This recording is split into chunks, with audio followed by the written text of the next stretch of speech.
The following presentation was recorded live for the International Association of Square Dance Callers 21st Annual Convention. This is tape number 18, People Skills and Teaching. This tall guy here, and I've just met him. Mitch is from Canada, and I'd like just to read this if you don't mind. And Mitch will begin for his 15 or 20 minutes, and then we'll go on read, and then I'll wind it up.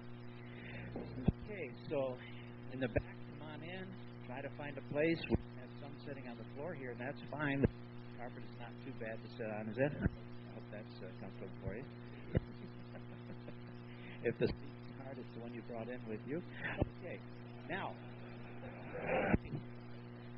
we are going to start, and it gives me great pleasure to introduce this first guy.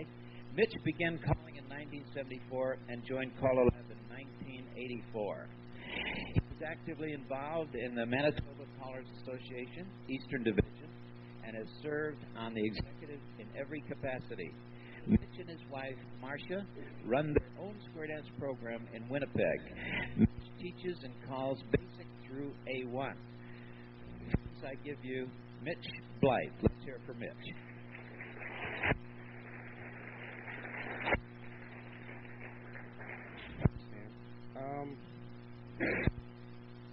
People skills and teaching. I had to make long-distance phone calls to the CALLERLAB home office and Stan to find out what it was, because we weren't sure. The angle we're going to take is I'm not a teacher by trade. I'm a salesman. That's what I do. The way I'd like to approach it is from the sales side. Selling square dancing, and I'm thinking of the first night or the first few nights when you have brand new people coming in. Because I think this is critical. Whether how you present yourself in square dancing decides how big our activity gets. And to me, that's critical. One of the skills that I want to touch on is listening skills. Being a salesman, most salesmen, we don't listen enough. I stand up there and put the music on and put them through the paces and everything else. But we don't listen to what they're saying. If you don't listen to them, you can't learn about your dancers. You can't learn what turns them on and what turns them off. You have to remember you've got to approach every dancer differently, every person differently. Okay? Another thing you have to combine with your listening skills is observation skills. Just stand back and watch people when they come in. Watch where they go. Watch how they walk.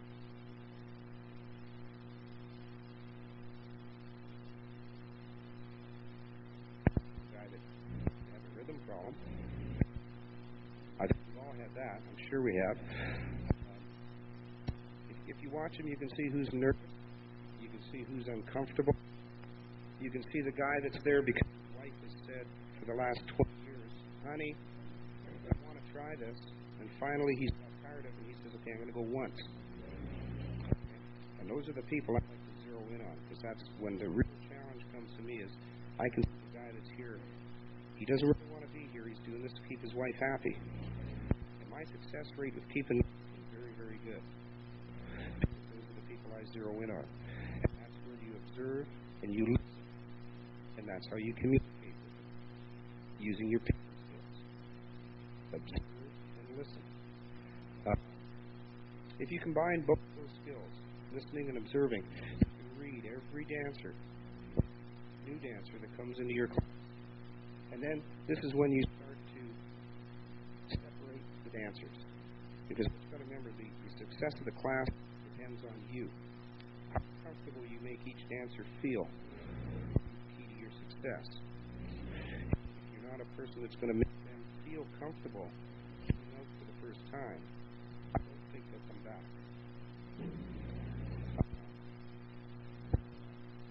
If you don't listen and observe, you can't pick out the different dancers. Excuse me? Yes. Is Scott Pierce in the room? I have a message from his wife. Don't listen and observe, you can't pick out the different personality traits. I just picked a couple of them. Well, that was one. No one else was doing this. And I came out and tried it. one of the reasons I stated it was that the people that were teaching it made me feel welcome. I always have remembered that, and I've always used that down the road. I think most of you, if you think back to when you first started square dancing, a lot of people came in not really gung-ho about it, and if you think back to that first teacher, he probably used people to keep you there.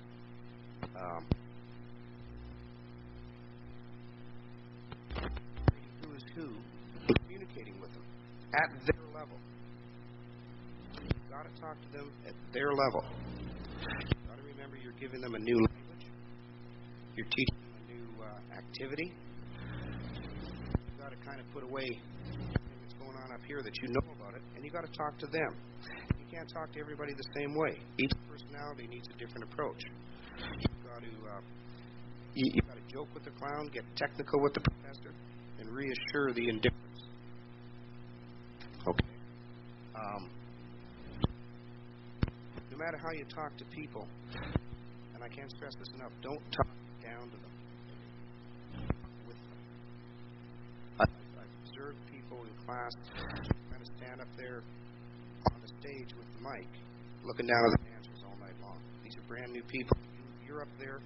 They might think you're God. They might think you're a dictator.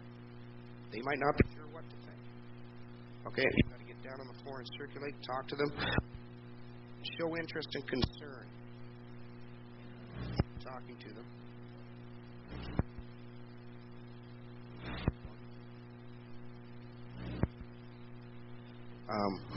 You have to show interest and concern when you're talking to them. You've got to make them feel that their presence is the most important thing to you in the group. Again, let me repeat that if you have questions and you want to direct them directly to Mitch, at the end of the three presentations, we'll be glad to hear from you at that point. We'll have plenty of time to go into questions and answers. Our next presenter, Red, I've known for a long time. Red divides his time between Florida, down the Venice area, and also up in New England. I've known him mostly as a New England caller, and that's the way I think of Red, as a New England caller that's very popular, travels a lot, and has recently gone the route of many in having a two-pronged approach to square dance teaching and square dance calling in two areas of the world. And we have some interesting experiences, which I won't tell you about, but once when the power went off and we were doing a dance together, and he and I and one other caller, Dick Ledger, wasn't it, were calling as loud as we could from three corners of the room, trying to keep all things simultaneous in a semi-darkness, and getting a crowd of dancers happy with this kind of thing. The lights stayed off and the power was off for a long time. But anyway, these are things you remember, and it's great to have Red back with us at this point. And so Red has been a teacher, professional teacher, for 27 years, so I think it is very well to have him make this presentation. The next one, your next caller, next presenter, Red Bates.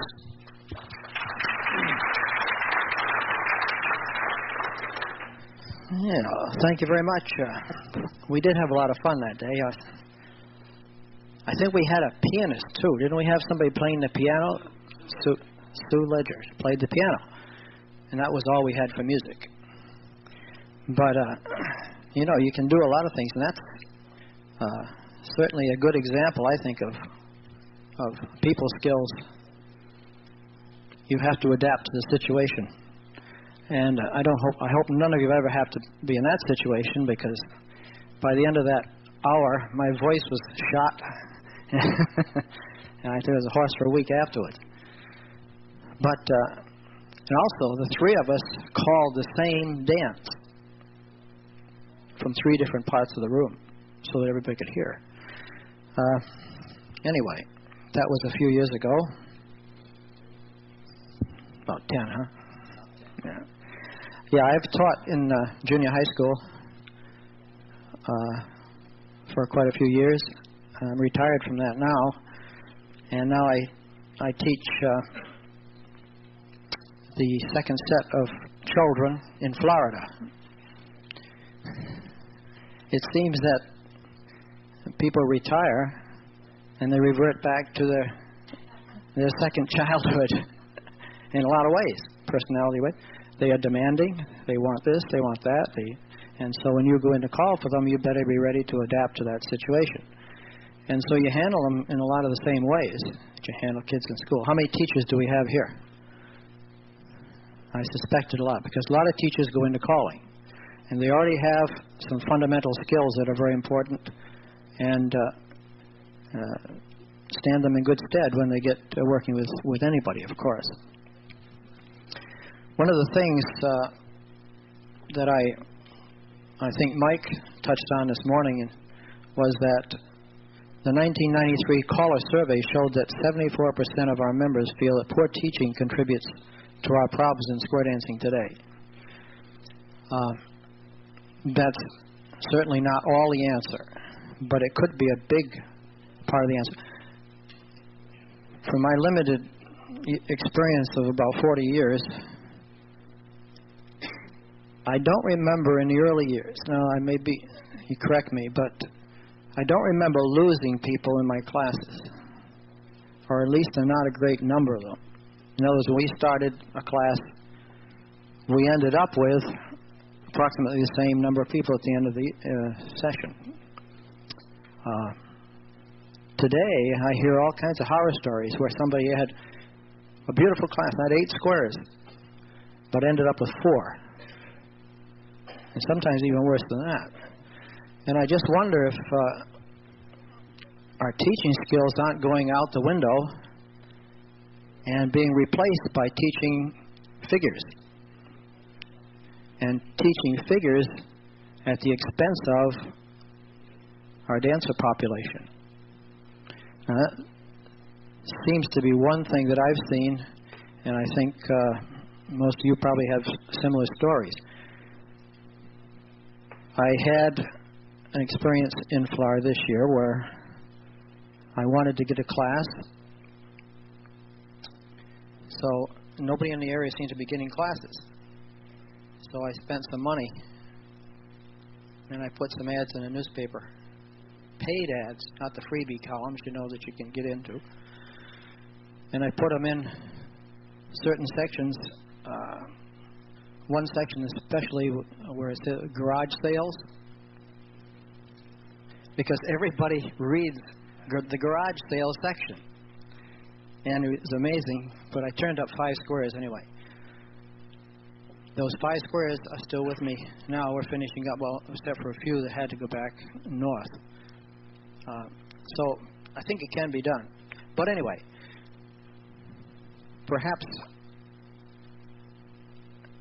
the important people skills are very similar to teaching skills. At least that's my opinion. I would think that it'd be valuable for anybody to take a course in the in the fundamentals of teaching, basic principles of teaching. This is one area that I don't see. You know, I'm not sure, and I don't speak for all caller schools, but I don't see in the curriculum of caller schools very much emphasis on this area. It's there, but you know, if you do the pie-shaped thing, it's not the big area to talk about. They talk a lot about the fundamentals, the mechanics of calling, and these are all important and necessary. But are they more necessary? Because our problem today is getting new people. As you all know, if we don't replace the dancers that we're losing, I think we're in deep trouble. That's the real world that I see. I'd be later on, if we have some comments, I'd be happy to hear the other side of the story, and I hope in your area that's not true. But anyway, I think we've got to get back to teaching people and teaching them properly and using these people skills. And Mitch has already given you some very important ones. They seem to be similar to salesman skills, aren't they? A lot of them. Right. So we're all kind of tied in this together. So a caller has to possess a lot of skills. He has to know the mechanics of calling, of course. He has to be a showman, a performer. He has to have a knowledge of music. Has to have a voice, a fairly good voice to get things across. He should, be able to sing on tune at least. He has to be a leader.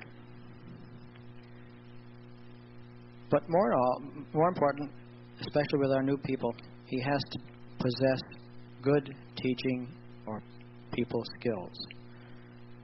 So maybe if I'd rearrange some of the way things handled in college school and kind of put those things as more important and back off on some of the other things. That's only my only little thing that I see happening today. And I think for the last few years we've gone in that direction. We've gone to choreography. Everybody wants to know the latest get out. There's a million of them. You can make your own up. You don't have to, and I don't think those things are that important.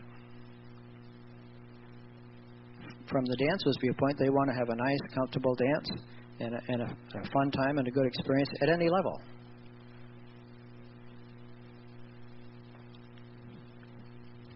I don't want to go over time, so you stop me. All right? Okay? A couple other things that I did want to mention, especially. I have prepared a handout also, and I'm very flattered to see so many people here. I think, as I said to Mitch, I'm surprised.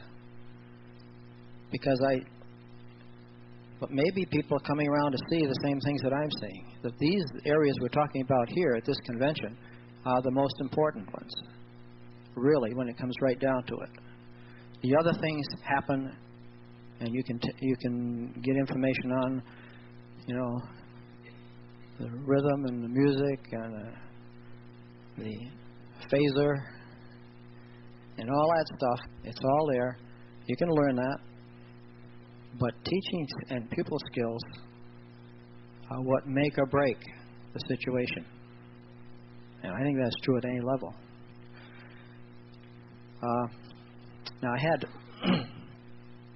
listed a few things that I thought are important. And number one, patience. You know the old skit, Patience, Jackass. Right. Well, anyway, a lot of people are not patient, and that includes a lot of callers. And it's very easy to be impatient with a dancer because they can irritate the heck out of you, as you all know. But you have to bite your tongue and not lose the dancer in the process. The ability to adapt to many different situations. They happen every day. You can walk into the same class one day after the other, or the same dance, in totally different situation just because of the weather, just because of the condition of the hall, or somebody got out of bed on the wrong side of the bed that morning. And it's full moon, you got it. The werewolf, yeah, you're right. Another very important people skill is the ability to generate enthusiasm. Most successful callers I know of are able to do that. Most successful people who teach classes and teach school, and this is not much different than teaching school, have that ability also. Think back to your favorite teacher when you were in school. He wasn't the guy who droned on and on and on, and had the same old lecture for the last 40 years. Had something extra there to add to it. Every class he had something extra. He worked at it. He didn't just walk in there every day, and add another figure to the list. There was something else there, so that when you went to that class, he used those people skills to make that class an important one. That every day, every class. So people don't feel like, hey, I've got to go to that class again because, well, I want to get through it so that I can then dance at the club. They want to go to that class because they want to go to that class and they enjoy it. And that's why you keep the class together. That's where you keep the people. And if you don't use those skills, and if you don't have them, you can develop them.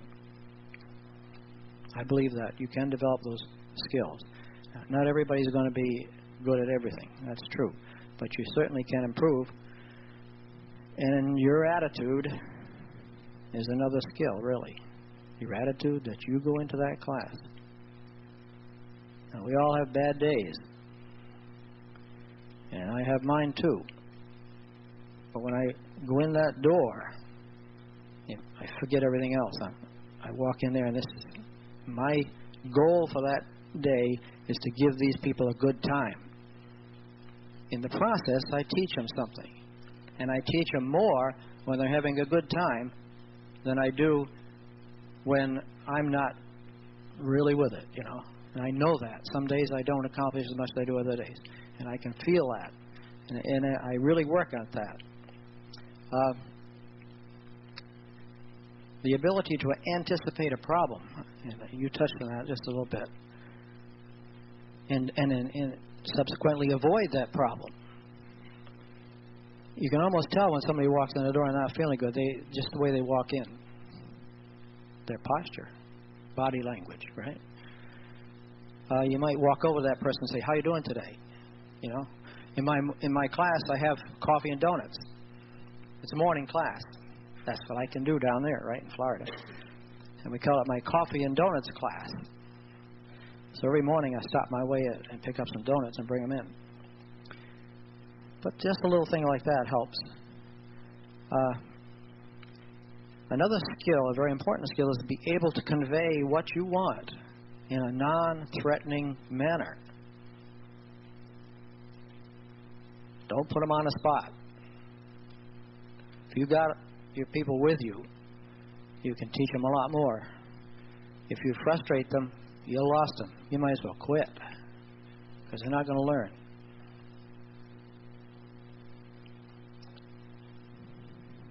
You said, I'm sure you touched on it, the one which is a very important one, and it means every individual in there should feel they are important to you, not just the one who comes up and talks to you all the time. You know, there's always one that wants to be the spotlight, and they got all the comments, and they want to. And I look at the people in the back who are quiet, who come in very quietly and just do the thing, and I go back and try to talk to them during the breaks and bring them out a little bit to make them feel they're important, not just the squeaky wheels. They'll take care of themselves, really. You don't have to worry about them. And also, I've got down here also good listening skills. A lot of people aren't good listeners. When you're to be a good listener, you have to be listening. You can't be thinking to yourself, what am I going to say when he gets through talking? Now, that's an important skill that I see misused a lot. You know very well you're talking to somebody, but they're not listening to you. They're thinking of what they're going to say when you get through, when you shut up. So they're not really communicating. So good listening skills are very important. You have to listen to your dancer and what their problems are. And you may not agree, but you can disagree in a very comfortable manner without making them feel little. Don't put them down. And the ability to recognize different learning styles is another very important area. Some people learn better by reading material. Some people learn better by demonstrations. A lot of people have to actually be involved in it to learn.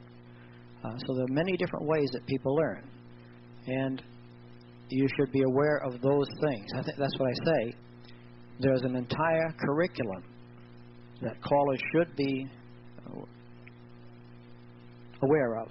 And I think it would benefit from a course at a college or that teaches teachers. And that's about my message. Thank you.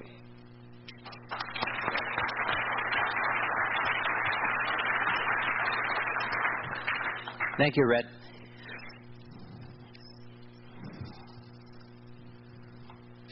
I would like to I'll just say a word about myself. You know, Kathy and I moved to northern New York State now. We're no longer in Ohio, and we had the worst winter.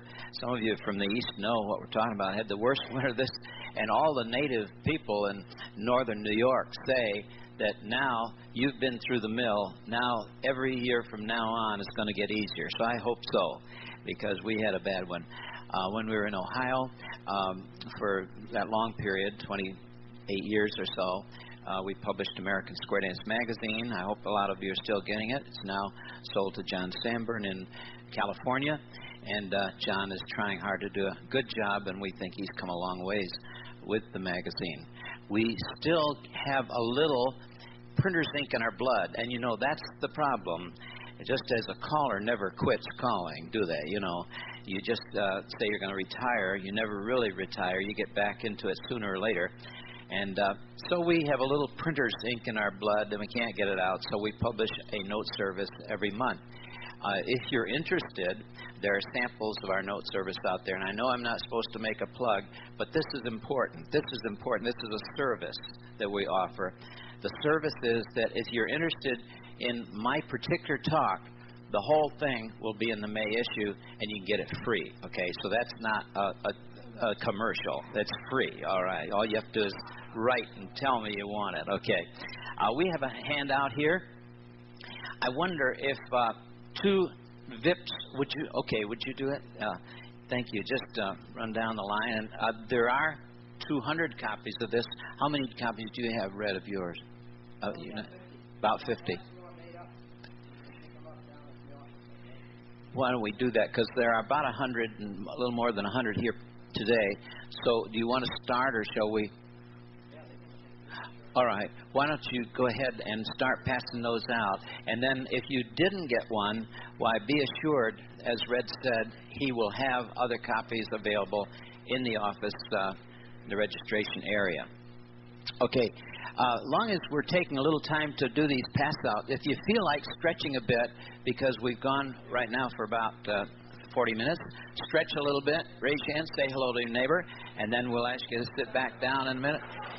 And this is like musical chairs. If you can get another chair, grab it.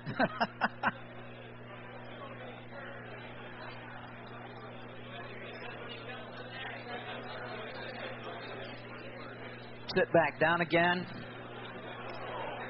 And if somebody was lucky and got somebody else's chair, I hope you'll split it.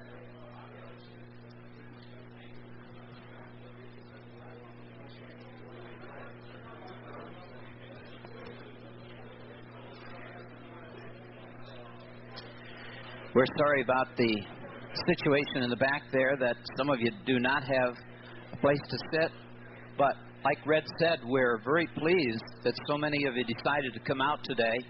This is an overflow crowd. We have probably about 110, as I tried to count a little bit ago. Okay, ladies and gentlemen, if you will now take your seat. Red will continue to pass out among you those papers, and he's pretty well shot, and so with the numbers there, he will have them available at the registration building. Okay, now then, may I have your attention, please? We will have more of mine available if you back at the registration office also. I know you've probably all got one, but you might want to hand one to a friend or something. And you also can make notes on that, if you will, because there is room around the edges of that paper. It's almost a cliche to say that modern technology has changed the way we live. Computers, electronic gadgetry, telecommunication, robots, instant replays. Yet at the same time, it's a bit ironic to admit that our educational methods, the way we teach, leave much to be desired. Our classroom functions have not kept pace with the advance of modern technique and technology. Look at the teaching of square dancing. Most caller teachers use a kind of seat-of-the-pants methodology and rarely take advantage of the basic standards found in the teaching profession today. We learn to dance, we learn to call, but we rarely take a course in teaching. Thank goodness the theme of this convention is directed exactly to that. No wonder the theme is that. Teaching, reach out and teach someone. Okay, my friends, it takes years and years of hard work to be a good teacher, just as it takes years and years to be a good caller. There's no automatic transfer from one to the other. We have good teachers, we have good callers, but we don't have enough of those who are both good teachers and good callers. Maybe, just maybe, that's why we lose some of the dancers in this activity. First, let's take a hard look at ourselves to see how we measure up against these 10 well-established teaching skills. I'm glad that both Mitch and Red mentioned a couple of these skills, but if you don't mind, we'll go over them, and the 10 skills are right there on the handout. I call this section the personal profile of people proficiency. First, be a good communicator. Second, have patience. Be knowledgeable. Keep good records. Have a sense of humor. Be a good listener. Be a good organizer. Know people, needs, abilities. Sell yourself, Mitch. Sell yourself and the subject. Good that we had that little talk about salesmanship. Improve your style. Each one of these skills can be developed to a finer degree, just as we never stop learning the finer points of square dance calling. So why not give some thought to those areas in which we may be weak and work to improve them? There are also dozens of well-established methods in the business of teaching to which we can apply these skills we may have to make the marriage of the two, skills and methods, spell success. I've isolated these 20 methods from perhaps hundreds more that we could mention and call this section 20 terse teaching tips. You got to get your tongue around that one. First, give and take humor. We know that humor can be a valuable catalyst for learning. We need to develop the art of the quick quip. The quick quip. You can often capitalize on little incidents and errors on the floor that get a chuckle as you point them out. Laugh with the people, never at them. Turn inadequacies your way. Like, for instance, it must have been my fault that you all look like a bucket of worms out there. You see, turn it your way. Make a little humorous remark, but turn it inwards. Where did I go wrong? You've heard that. Callers use that. Where did I go wrong? You know, everybody's broken down. Trust me, I can goof up the best of you. The gentle jibe is also good if used discreetly and with at least one good sport out there. One caller, I remember, watched him call a dance, and there was a great big bear of a man down there in the back. And the guy was dancing real well, and Louis Calhoun, bless his heart, Louis Calhoun is gone now, but Louis was there, and Louis was calling faster and more furious all the time, hot-ass stuff, and this guy was able to keep up with it until one point, finally, he goofed up, the whole set broke down, and that guy, I thought, was going to come up and tear Louis Calhoun apart. Now, this is an example of the gentle jibe. This guy looked at him, glared at him, great big bear of a man, put his hands on his hip, and was all ready to come up front, tear Louis apart. And Louis, right in the middle of his hash, just turned to the guy like that, hardly broke from the hash that he was calling, and he said, don't cast your beady eyes on me, buddy. You goofed up that set, and ran on with the calling, and I thought, oh boy, I'm going to get out of the way, because that guy's coming.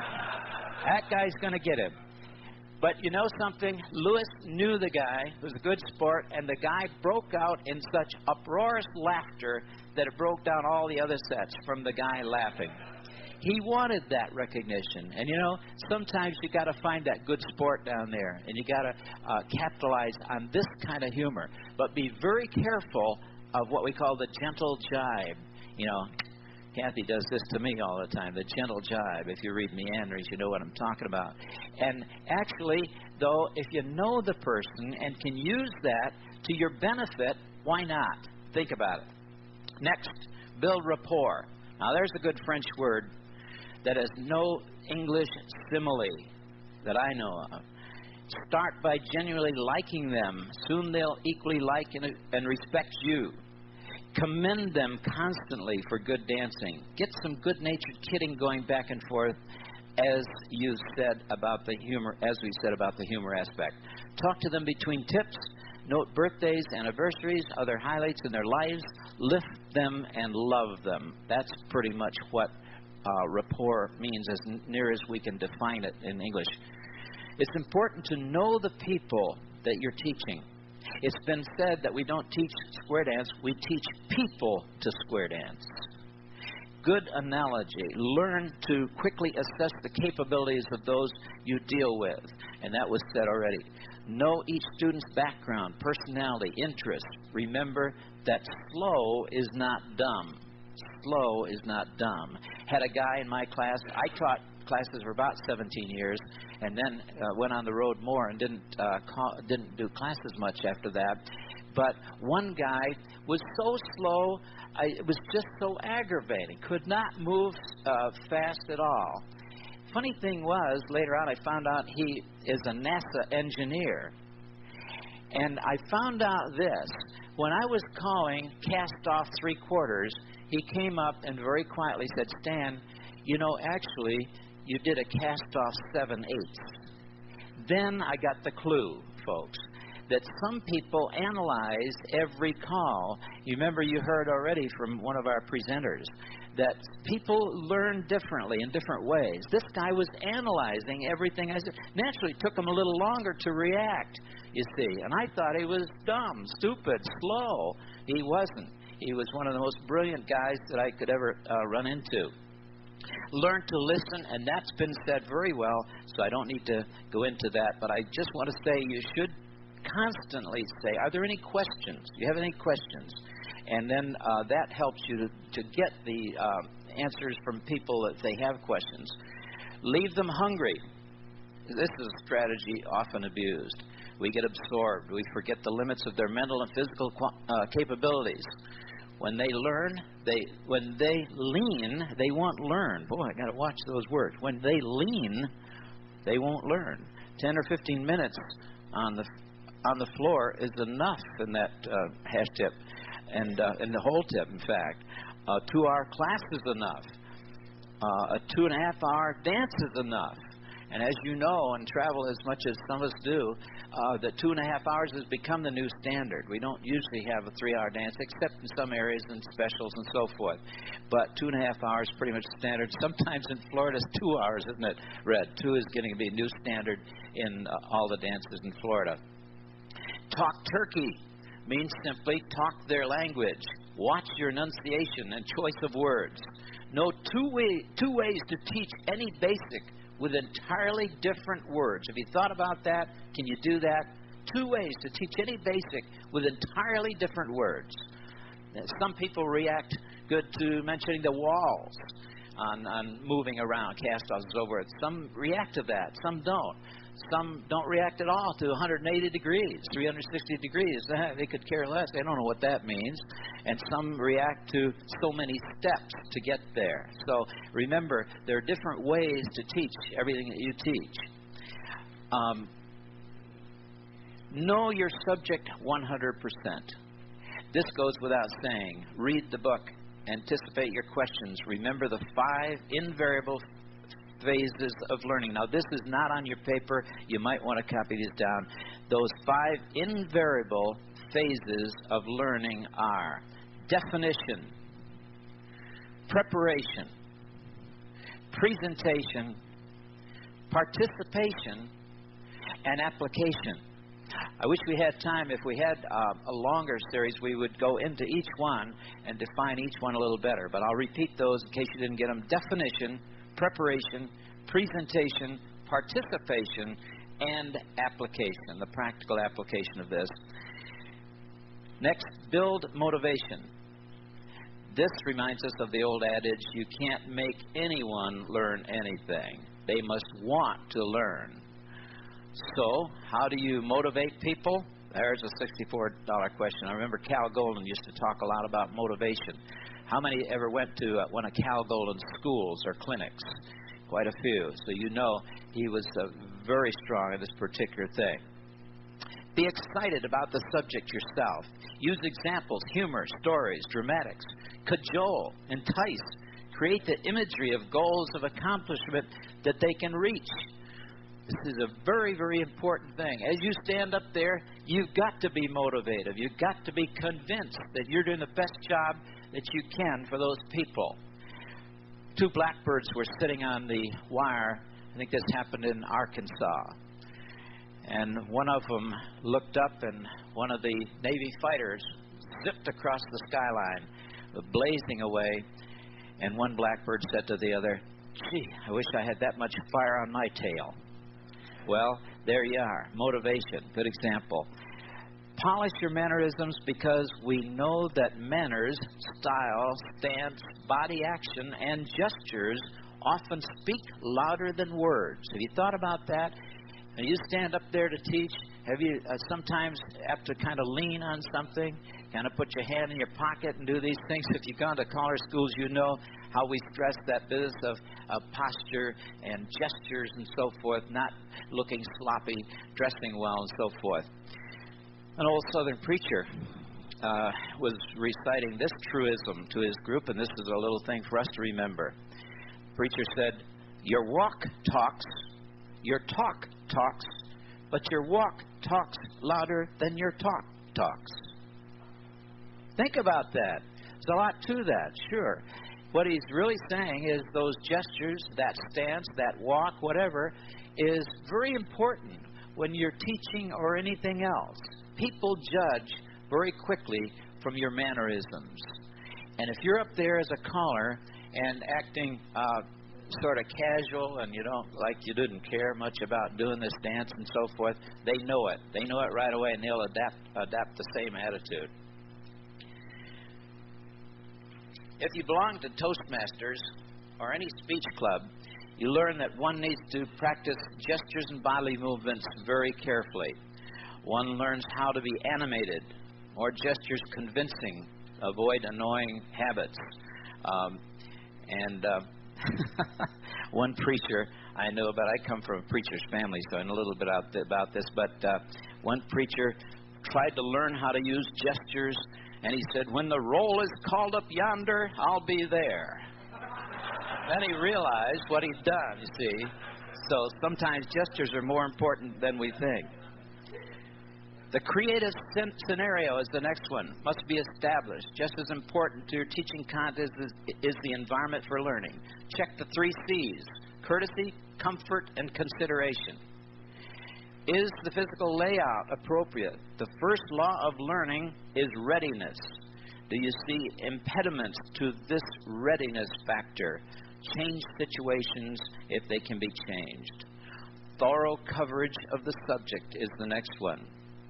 Teach styling, courtesy, historical significance, the why and how, as well as the important details of the definition of calls and the styling. A lot of callers I know will take 10 minutes, and I know you don't have a lot of time in that 2-hour period perhaps, but you ought to take 10 minutes, sit the people down, and just talk about those important things. Talk about the background of square dancing, a little bit about the history, where it came from, the philosophy, your own philosophy and the way they should think about square dancing, their approach to it. And in fact, I think it's important to talk about trends and local things and nationally, what's happening in square dance, the square dance world. Those things are important. Take 10 minutes to do that if you can. We call that mini spiels. Make a mini spiel every class session. Role-playing action can be a dramatic teaching technique, although less appropriate for a class than a seminar. Mental imagery can be developed with questions like, suppose the club president asked you to do a half-hour QS workshop at each dance, what would you say? The reference and referral factor simply reminds us to discuss area, national events, trends, and so forth. Use demo sequences all the time. People learn, listen to this, people learn 80% faster by seeing than hearing. That's a known fact. Demonstrate movements, action, handholds, items of courtesy in 3 ways: by individual demo, by couple demo, and by total square demo. I'm coming to the end, folks. Get a balance of action and emotion going for you. Let everyone hear, see, do, and feel. The feel part is important. They must feel a bit challenged, feel the excitement of doing, revel in the rewards of accomplishment. You must remember to progress from simple to complex. In our teaching of anything, we've got to remember that. You teach swing through perhaps before spin the top and that sort of thing. We don't need to go into that. One guy that I taught to call, he went to my caller's class one time, and he said, I'm teaching a class. I finally got one set together, and I'm teaching them. And he was a young caller, eager, full of enthusiasm. And he said, I got him through the simple stuff, he said, and last week, my 3rd lesson, I taught him spin, chain, exchange the gears. And I said, wait a minute, pal. Wait a minute. Let's talk about that, okay? We had Ed Gilmore come, and Ed and Drew stayed in our home. And the interesting thing, and I always remember this, before the dance in our home and after dinner, they said, we'll just take a few minutes, if you don't mind, privately. And I listened in, and they went over their whole program together, and Drew was making notes on what he was planning to do, what Ed was planning to do that night. And by the way, that's the first time I ever experienced and saw and wrote down notes on his exploding squares. But anyway, they made notes then, and then afterwards, when we came back to the house, they said, could we just take a couple of minutes while everything's fresh in our minds, and we're going to go over the thing. And she made notes for Ed as they talked about what they could do to improve that program for the very next time. And I think that's so important, pre-notes and post-notes, before every dance, before every class, and after, of course. 2 important rules of learning can be found in my final suggestion to observe cyclical strategy. The first rule is that learning occurs in spurts. A good teacher knows exactly how far to stretch the thinking process before taking a break. These 3 P's and 3 R's tell the story: prepare, present, and practice. Then review, relax, and repeat. That last word is the essence of the final rule of learning, is repetition. The old adage by Bill Peters reinforces this whole theory. He says, talk it, walk it, dance it, enhance it. You've heard that many times, and that's what we should all do every time we teach anything, whether it's a class, whether it's a workshop, or whatever. When things go sluggishly, and there really is a full moon syndrome, part of your agenda can be deferred. You don't have to teach everything that night that you intended to teach. Wait, give them a break, and come back to it later. Let's recap the 5 rules of learning. Readiness, progress from simple to complex, use related components, repetition, learning occurs in spurts. Think about these things. There are 5 rules of learning. There are 10 people proficiency skills, and there are 20 terse teaching tips or methods for you to ponder. Finally, a plea. Teach people, not just basics. Teach square dancing, not just drills. Teach a folk art, not just an activity. Teach interaction and not just action. Thank you.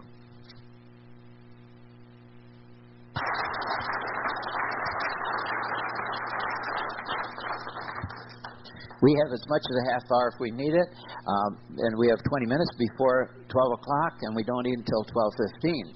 And we may break about 12 to give you time to get to lunch. But let's take 20 minutes right now and have you direct your questions to any one of us or all 3 of us, and we'll try to answer them. Okay, who's going to be first? Step up to the mic, if you will.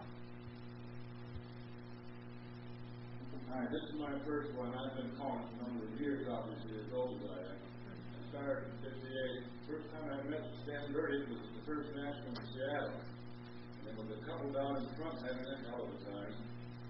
And he said, oh, I think you misunderstood me. When I said wheel and deal, you thought I said feel and squeal. And so he uses a little bit when he preaches to get the crowd focusing on what he really trying to say. I think the most central part, first of all, I give it.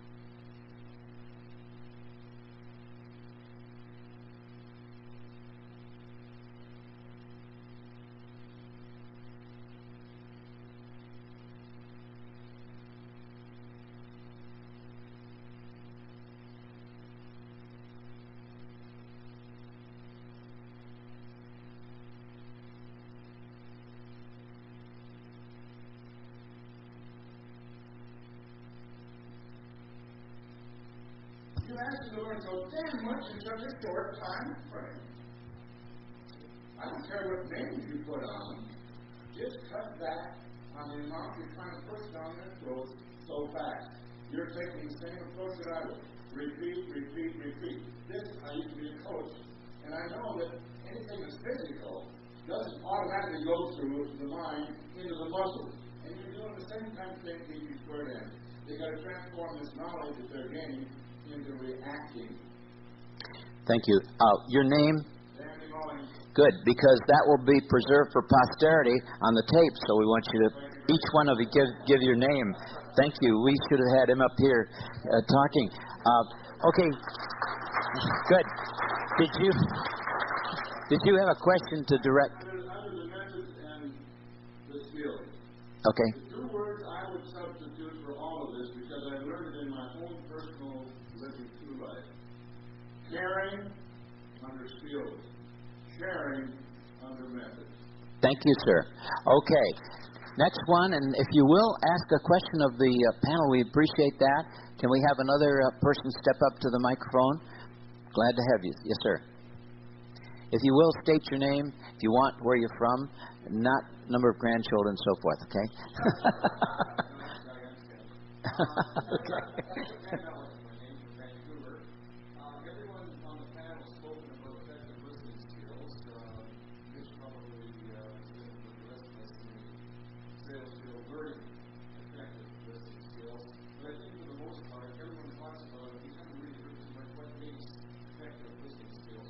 Focusing on the subject, not being distracted by outside sound or any activity around you. Is there any possibility that we could get something through CALLERLAB that could be beneficial to all of us? Good point. Good point. It's on its way. Thank you. All right. Thank you, Ernie. It's on its way. And Ernie, I know, would give a plug for his session coming up. When is that, Ernie? Tomorrow at 3:30. Do you want to react to this, guys? He hit it on the head. Okay. Focusing in on who you're talking to. Great. Focusing in on who you're talking to. Next victim, next guy, ask a question. We talked about people skills in teaching new dancers. How about some people skills in dealing with dancers that we have in our classes from folks that are trying to push them through plus in years' time? How do we deal effectively with the dancer that's trying to force a new dancer to be able to dance just like him within a year? And how do we scope that? Good. That's a good question for either one of my panelists over here.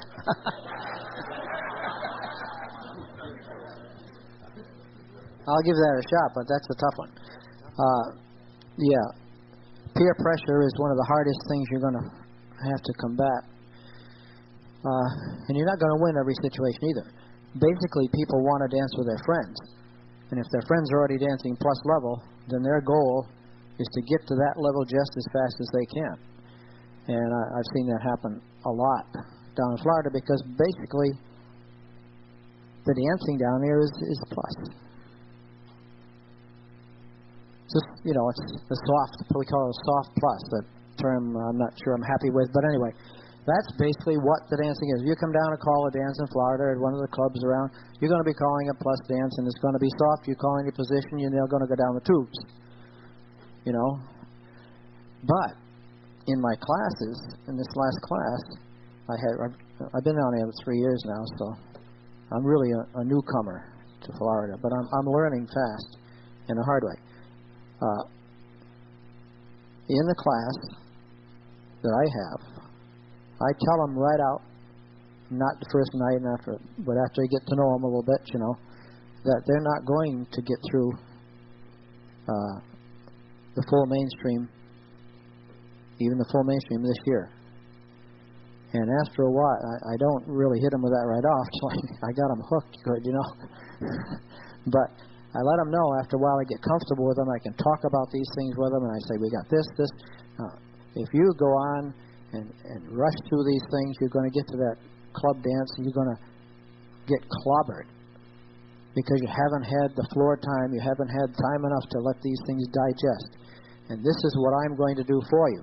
We're going through the basic 50 figures, and then we're going to have some dances using only those 50. Now, I provide dances for them at the end. At the end of it, I'm doing it right now, as a matter of fact. And they are limited to those 50 basics. Next year, when you guys come back down, we're going to review these basic 50, and we're going to go on and do the mainstream. All right. They're already getting impatient. When do we get the plus? You know, I said, in fact, they come to me, do we get a diploma? They want a diploma. I said, no. There's no way in the world. I said, I wouldn't sign a diploma unless I think you guys can go out and dance and be comfortable and have a good time. So, as a caller, you have to take that responsibility on yourself, and you may lose a few. I haven't lost very many, though, because they trust me. I think they do anyway. They trust me that what I'm trying to do is the best way to go, and I think you have to take time to explain that to them. Otherwise, they will take the shortcuts. And I know a few that have gone over and they've joined another plus class that was in the neighborhood, and they're coming to dance. Now, I also call some of these plus dancers in the area, and I see these same people.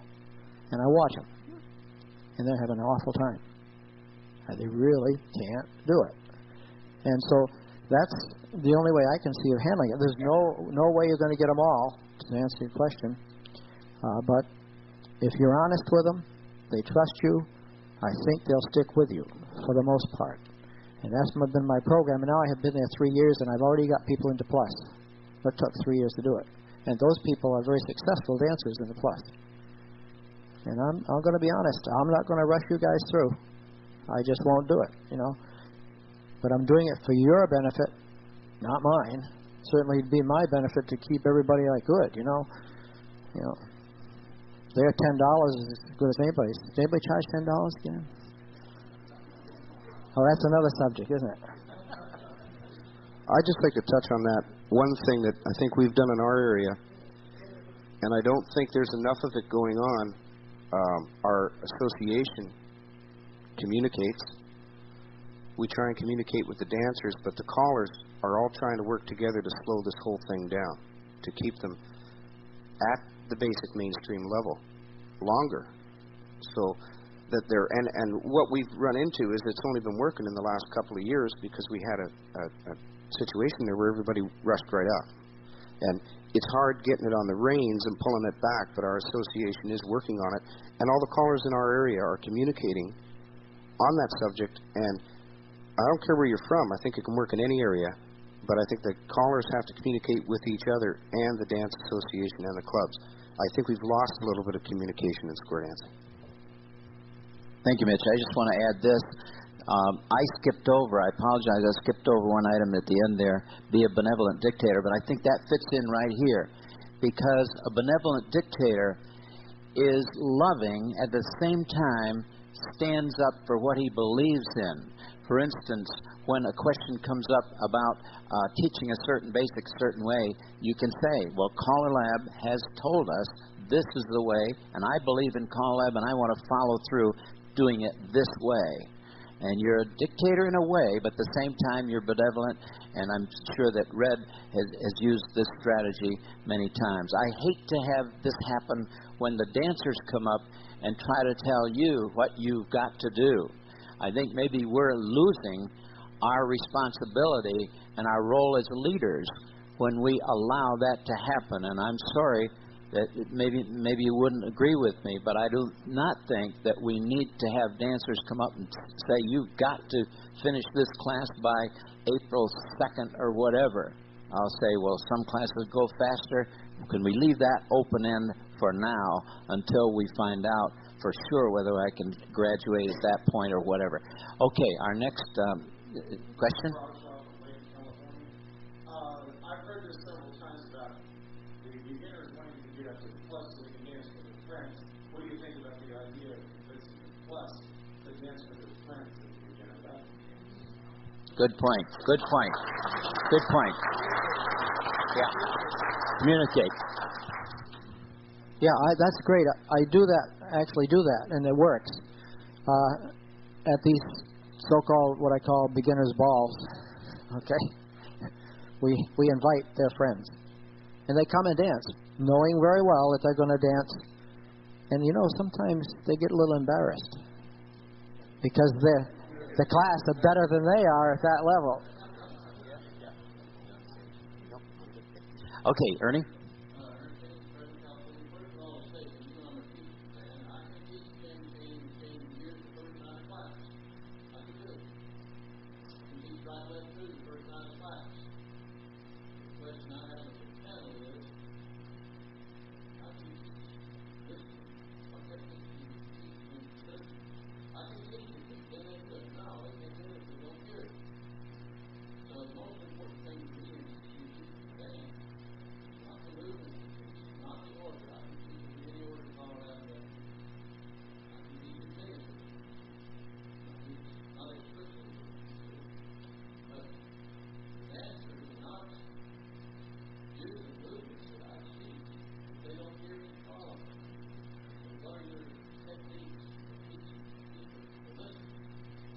I have just two things to say, and then I'll pass it on to the more experienced panelists. First of all, it's a well-known adage, isn't it, that God gave us 2 ears and 1 mouth, so we listen twice as hard as we talk. And, you know, there are a lot of people that have that in reverse, don't they? They talk twice as much as they listen. I wish we could get that message across, and I don't know how except to keep hammering away at that particular point in our caller schools and so forth. That's one way. And as far as the people listening to you, I think one of the techniques that I saw one caller use, and sometimes I use it too because it's a good one, you don't ever let your voice get louder and louder and louder to try to impress somebody with the importance of something. But oftentimes, a softer voice, softer and softer, will cause them to listen suddenly when they haven't listened before. I'll pass it on.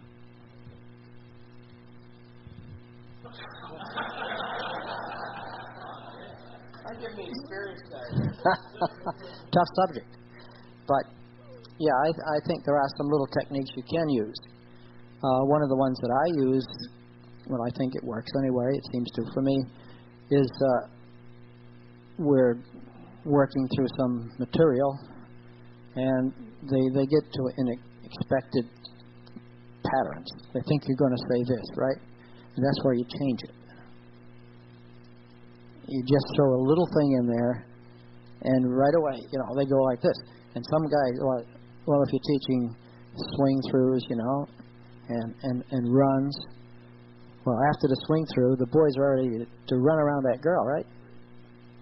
So you throw something, you know, just as you say, maybe a trade for the guys instead. Or you're circling left all the time, you know. Well, instead of circling left on your partner, going to circle right instead. But only purpose is, and then I say, now that I have your attention, and I do this when I see I'm losing their attention. I do something like that that will bring them up short and make them realize themselves they aren't listening. And there are little techniques you can do that. You can develop those, and I'm sure if we asked, you'd have a lot more examples of that, because I know a lot of guys do very good jobs teaching. I just wanted to see what you were going to say, that's all.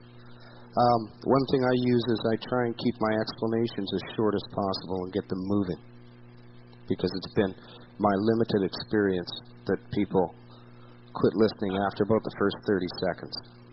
So I try and not stand there and talk at them for 15 minutes because they aren't listening anyway. And then, just like Red said, you put curveballs in, and they learn to listen, I find. Thank you. Okay, we'll take one or two more questions, and it'll be time to quit. Yes, sir. Joe Hartman from Tempe here.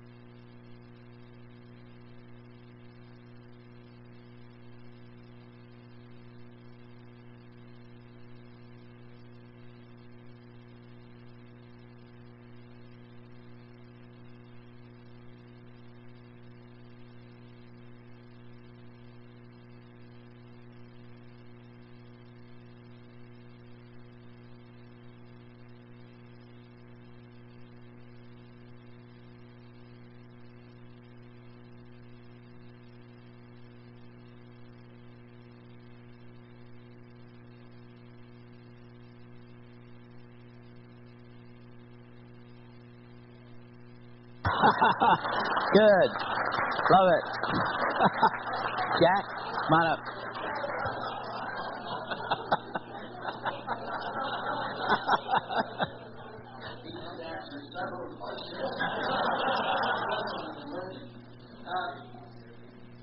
I'd like your reaction to this. I'm going to follow Stan's idea, and I've heard so many other people talk about this. We got that quote that a lot of callers, 74% I think you said, feel that we have a problem because of poor teaching. I'd like to take Stan's idea and turn this around. Let's look at it from some other ways. Because I have a personal feeling, and maybe what they're really saying, is that 74% of our dancers have a poor opportunity to learn. Now, you have to understand, teaching is something that callers are doing. And I can't believe we have anywhere near that many poor teachers as callers. I watch a lot of them. I see them teach on the dance floor at a party, and yet everybody on the whole floor doing something without even stopping the floor, something they never did before. We've got lots of excellent teachers, but we have a very poor situation for people to learn in. Some of you alluded to this, but I'd like to use an illustration. Maybe you'll understand better what I'm saying. Just for fun, let's pretend that one of my dancers from China came to the United States. This is a dancer. In China, they don't have cars. They ride bicycles and buses. And this dancer has never even been in a car before, much less driven. But the dancer is going to Red's place in Florida. And I know he's the best teacher that I can get.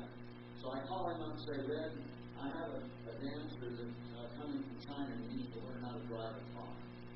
And would you please take the responsibility for teaching him? Now, you only get 8 hours in one day. Whatever you're going to teach, you have to teach in 8 hours in one day, and the next day she's free to drive anywhere she wants. And the test is how long does it take before she has an accident or a crash in the practice. And that's kind of what I feel we're doing. We're putting dancers in a position where you're getting good teachers who have an impossible opportunity to try to help people learn. And helping learning is what the dancer has to do, not the teacher. The teacher sets the environment for learning, but the dancer himself has to do that by himself. And if we set them up in a poor learning situation and then graduate them and they head out to these plus dancers, your test is how long does it take for them breaking down squares all over the place and saying, this isn't for me, I spent just 40-some weeks learning, and I still can't get it. So I'd like to say maybe that statistic ought to be turned around and say, I agree, 74% of our people probably have a very poor opportunity to learn square dance, even if they have the best teachers in square dance. Thank you, Jack. Jack Martha. I'd like to tell one story before we wind up the session.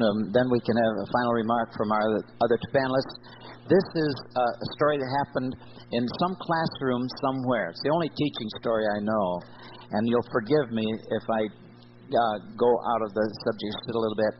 But Dammit Jones came to his first session at school. His mother brought him, and he said, "Teacher, don't change his name in any way. Don't give him a nickname or anything.